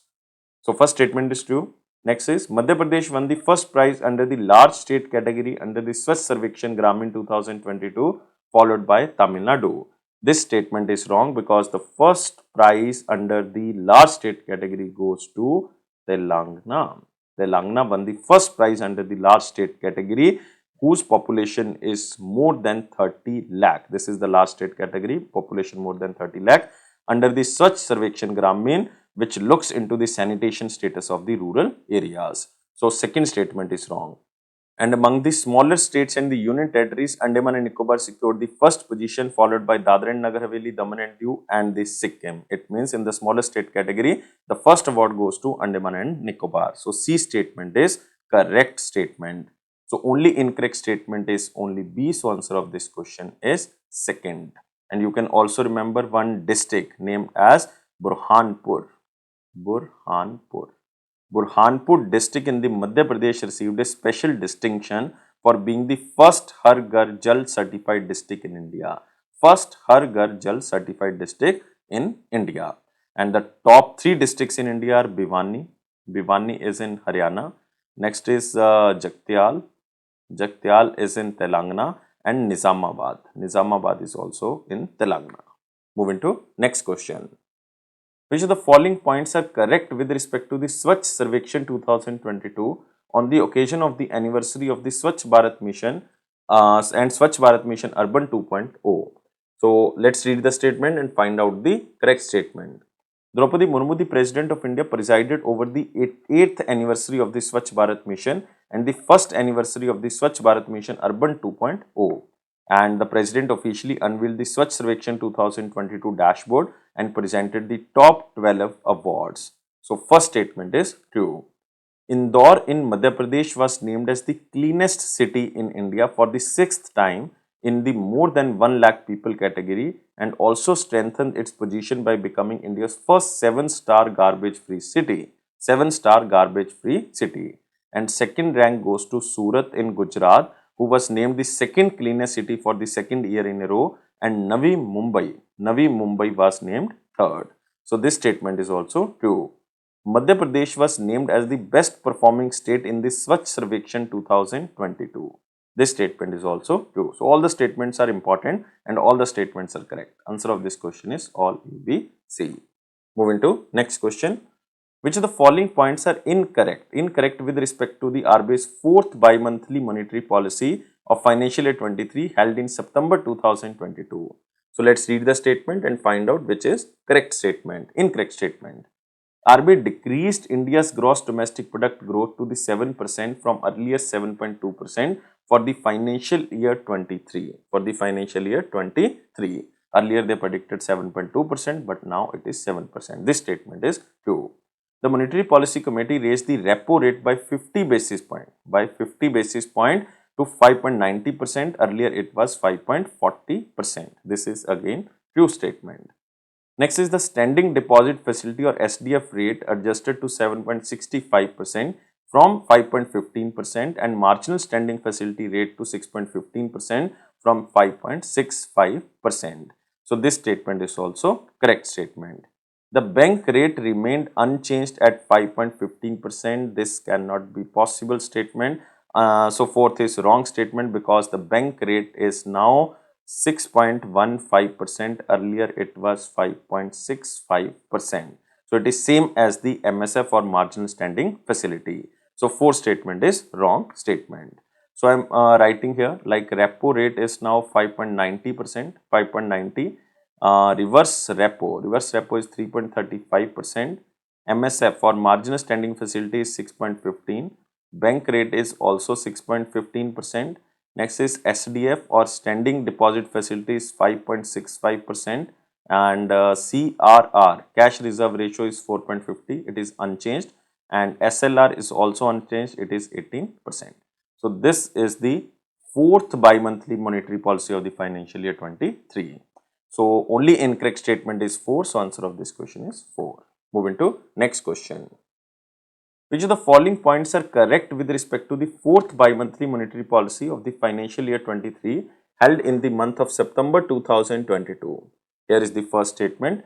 RBI will also introduce a framework for securitization of the stressed asset framework to provide an alternative mechanism for the securitization of NPS or the non-performing assets in addition to the existing asset reconstruction company route. This statement is true statement. A 28-day variable rate reverse repo auction will be stopped by the RBI due to the current banking system liquidity condition and will continue 14-day variable rate reverse repo auctions. This statement is also true. So you can also remember this means 28 variable rate reverse repo will be merged with the 14-day VRRR. So B statement is true. Third is RBI also released the monetary policy report which is published under the section 45 ZM of the Reserve Bank of India Act of 1934. So this is static part. So C option is also right. So all the statements are correct. So answer of this question is all A, B, C. Moving to next question. Who was recently honored with the Lifetime Achievement Award by the United States President Joe Biden with the citation of with grateful recognition. With grateful recognition. And this personality is Vivek Lal. So answer of this question is 4. So Dr. Vivek Lal, an Indian origin Chief Executive Officer of the General Atomics Global Corporation, has been honored with the Lifetime Achievement Award by the United States President Joe Biden ji with the citation of with grateful recognition. And the citation with grateful recognition was given to Vivek Lal, who has done PhD in the aerospace engineering from the State University in the Cairns in United States. And the recognition was given by Emory Cobbs and the Office of the President. Moving to next question. In October 2022, the NABARD or National Bank for Agriculture and Rural Development sanctioned dash amount of loan to upgrade the school infrastructure in the rural areas in Punjab. And total amount of loan is 222 crore rupees. So answer of this question is 3. So NABARD has sanctioned 222 crore from the Rural Infrastructure Development Fund to upgrade the school infrastructure in the rural areas of the Punjab. And the funding would be used to build almost 2300 new classrooms, 762 labs and 648 playgrounds for the rural school across the 23 districts of the Punjab. Static question, remember the question as same as in slide. Moving to next question. Name the organization that recently signed a memorandum of understanding with the Department of Agriculture and the Farmers Welfare to boost International Year of Millets 2023. This is very important, International Year of Millets 2023, and name of the organization is National Agricultural Cooperative Marketing Federation of India. So answer of this question is 1. The Department of Agriculture and Farmers Welfare signed a memorandum of understanding with the National Agriculture Cooperative Marketing Federation of India Limited in New Delhi. And under this memorandum of understanding, both entities will raise awareness and promote millet-based products on the sidelines of the International Year of Millet 2023 celebration proposed by the Government of India and the United Nations. And this Department of Agriculture and Farmers Welfare works under the aegis of the Ministry of Agriculture and the Farmers Welfare. Moving to next question. In October 2022, Pulampura Panchayat became the first fully digital literate panchayat in India. Remember, this is Pulampara or Pulampura Panchayat became the first fully digital literate panchayat in India, and this Pulampara Panchayat belongs to which state? And this panchayat belongs to Kerala. Answer of this question is second. So Pulampara Panchayat in the Trivandrum in Kerala has become the first fully digital literate panchayat in India. And this was achieved through a program or the project named as Digi Pulampara, under which around 3,300 residents between the age of 14 to 65 was given digital education. And this was a year-long grassroots level project launched in the month of August 2021 for providing training to the residents of the Pulampara using Android mobile phones.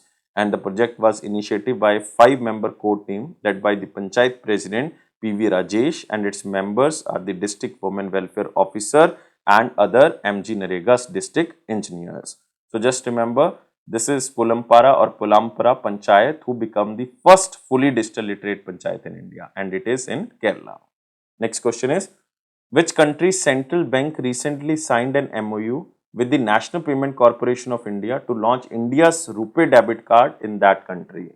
And this country is Oman. Answer of this question is 4. So NPCI and the Central Bank of Oman have linked a significant MOU to launch the RuPay debit card in Oman, ushering in a new era of the financial connectivity. And the proposal comes after India and Oman agreed to expand the Indian digital payment ecosystem to the Gulf region. So the MOU will set up the stage for the Indian RuPay cards and the UPI platform in Oman to facilitate seamless digital remittance, which will benefit Indian workers and professionals. And according to the Indian Embassy of Oman, there are about almost 6,24,000 Indians in Oman, of which 4,83,000 are workers and professionals as of May 2021. Moving to next question. Who recently won the 2022 United Nations High Commissioner for Refugee Nansen Refugee Award? Again, very important, United Nations High Commissioner for Refugee Nansen Refuge Award. And this award goes to former Chancellor of Germany, Angela Merkel. So answer of this question is 4. So former German Chancellor Dr. Angela Merkel won the 2022 United Nations High Commissioner for Refuge Nansen Refuge Award for providing asylum to more than 1.2 million refugees and asylum seekers in the year of 2015-16 during the Syrian crisis. And the year 2022 marked a century or 100 years since the Fritz, remember the name Fritz of Nansen was awarded the Nobel Peace Prize in 1922. So this is Nansen Refugee Award. Moving to next question.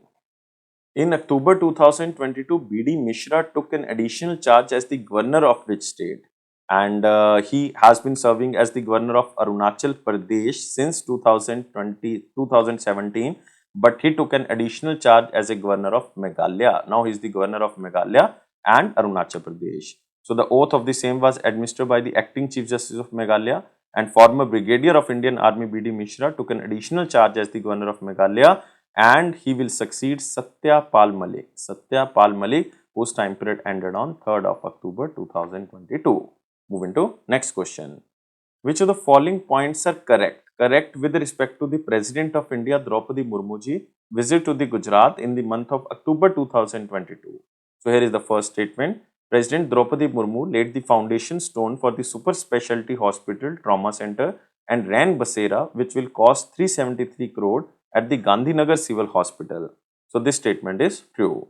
She also inaugurated the new GMERS hospital and the medical college in Rajpipla in Narmada district at a cost of 530 crore, and this was launched via the video conferencing. This statement is also true.